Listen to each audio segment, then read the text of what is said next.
لیکن اگر آپ اللہ سبحانہ و تعالیٰ کی قریب باتیں پڑھنے کے بعد آپ کی پڑھائی اگر آپ کو اللہ کے قریب نہیں لے کے آتی، قرآن مجید کے قریب نہیں لے کے آتی، اپنے رسول کے آخری رسول کے قریب نہیں لے کے آتی، وہ پڑھائی آخرت کے لیے یوزلیس ہے. اس دنیا میں شاید آپ کی مدد کرے نہ کرے، لیکن اگر آپ اللہ کے نام سے پڑھتے ہیں، ایک طرف اس میں ربک الذی خلق پڑھتے ہیں تاکہ آپ اللہ کو اور اچھی طریقے سے پہچانیں، اللہ کی نشانیوں کو پہچانیں، تو آپ کو اس دنیا اور آخرت میں دونوں میں سفلتا ملے.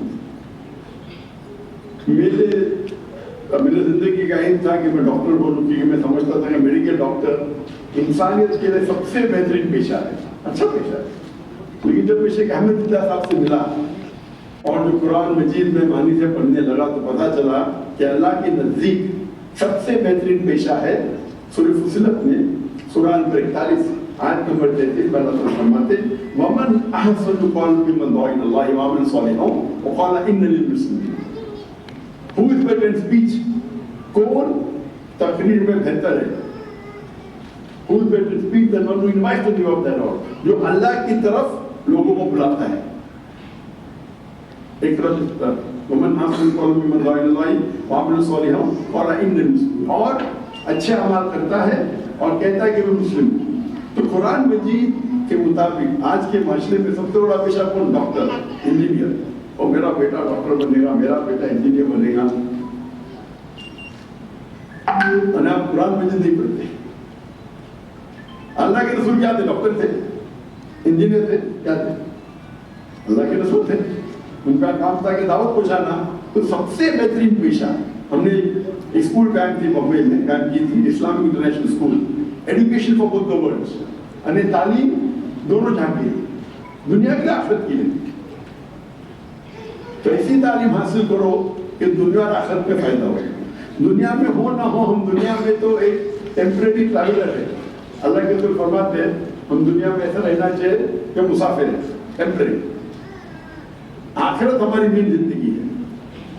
تو اگر یہ تعلیم آپ کو آخرت میں سفلتا نہیں پہنچائے گی تو تعلیم یوزلیس ہے. تو میرا ایک آپ سے مشورہ ہے، تعلیم بالکل حاصل کیجیے، ضروری ہے، فرض ہے. اللہ کے رسول فرماتے ہیں کہ تعلیم ہر ایک کے لیے فرض ہے، چاہے وہ مرد ہو یا عورت ہو، دونوں کے لیے فرض ہے. لیکن تعلیم دو قسم کی ہوتی ہے، ایک ہوتی ہے فرض تعلیم اور ایک مستحب اور ایک مباح. فرض تعلیم وہ ہے جو آپ کو اللہ کے قریب لے کے جاتے ہیں، جو آپ جانتے ہیں اسلام میں کیا فرض ہے، دین میں کیا فرائض ہے، کیا حرام ہے، یہ فرض ہے. مستحب تعلیم وہ ہے جو انسان کے کام آتی ہے، چاہے ڈاکٹر بن، انجینئر بن. ڈاکٹر بن کے اگر آپ انسان کی جان بچا رہے تو اچھی بات ہے، پیسے کمانے کے لیے بڑھے تو کوئی اچھی بات نہیں. وہ ہوتی مستحب تعلیم. کوئی مباح ہوتی، کوئی تعلیم ہوتی جو حرام ہے، مکروہ ہے. تو توجہ دیجیے کہ وہ تعلیم جو آپ کو اللہ کے قریب لے کے آئیں گے، اللہ کے آخری نبی محمد صلی اللہ علیہ وسلم کے قریب لے کے آئیں گے، آپ کو آخرت میں سفلتا پائیں گے.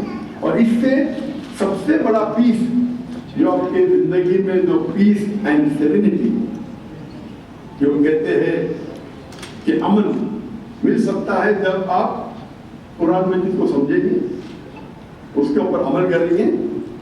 یہ الٹیمیٹ پیس ہے. پیسہ کمانا، لوگ سمجھتے پیسے کمائیں گے تو ایشورہ ملیں گے، عمل ملیں گے، یہ بالکل غلط فہمی ہے. اگر حلال طریقے سے تھوڑا کمائیں وہ بہتر ہے بنسبت حرام طریقے سے غلط کمائیں.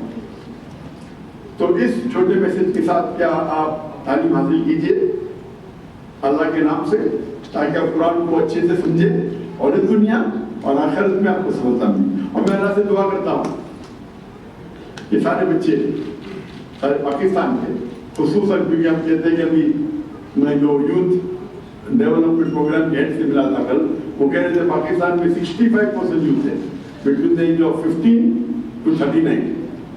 کہ مجھے ایگزیکٹلی پتہ نہیں، پر وہ کہہ رہے تھے.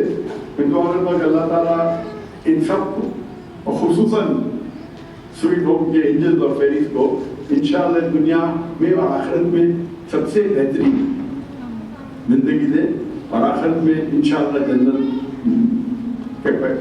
جنت کا مقام آپ کو ملے، حاصل کرے. وآخر دعوانا الحمد لله رب العالمين. پیچھے پاؤں سے ڈاکٹر صاحب کے بیٹی کسی کا پاؤں رہا ہے